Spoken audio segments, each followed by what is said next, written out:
Ukosefu wa haki nchini utalipasua taifa letu. Viongozi lazima kauli zao zishabihiane na vitendo vyao, na huu ndio msimamo wa chama chetu. Dhana ya maridhiano haifuti dhuluma ambayo imefanyika.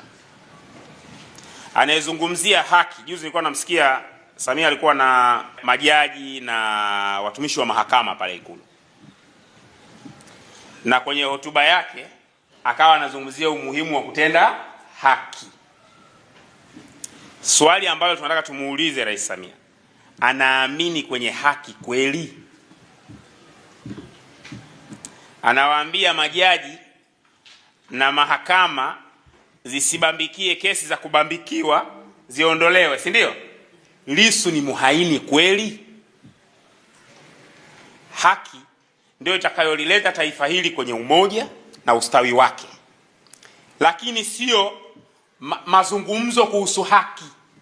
Kinachofanywa sasa hivi na viongozi wa serikali ni kutoa maneno na matamshi yanayohubiri haki katikati ya himaya ya dhulma.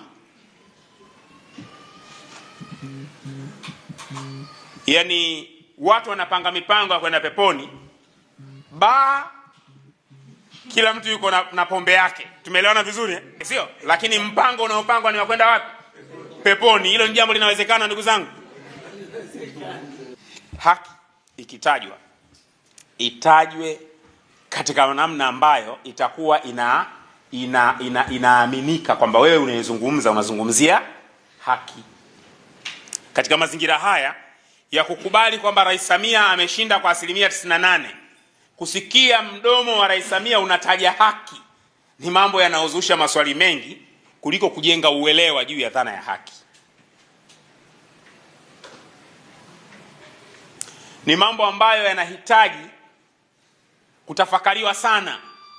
Sasa kama watu wanaoamini haki ndio hawa, wanaposema twendeni kwenye maridhiano, hivi watakuwa wanamaanisha nini hiki wanachokisema?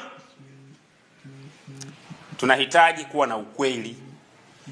Hauwezi kuzungumzia haki wakati ukweli unafanyaje? Unafichwa. Unazungumziaje haki wakati wale waliouawa tarehe 29 unawaita ni watu waliotaka kupindua nchi, lakini mpaka leo hakuna taarifa zozote za wale waliotaka kupindua nchi walipewa silaha na nani, kambi zipi za jeshi zilivamiwa, ofisi gani za serikali zilikuwa na hatari ya kuvamiwa, si ndio jamani? Hamna. Wanajeshi wangapi waliuawa wakati wa jaribio la kudhibiti mapinduzi yasitokee kwenye nchi yetu? Haijulikani.